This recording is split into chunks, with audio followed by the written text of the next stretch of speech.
Engineering Survey and Exploration Robot Demonstration Project commenced its first drilling of the year.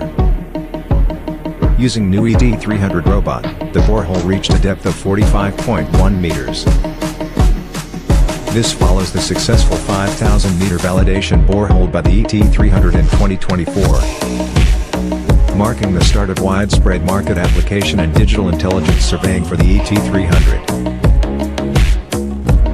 This highlights the innovative use of robotic technology in engineering exploration, setting a practical foundation for industry advancement.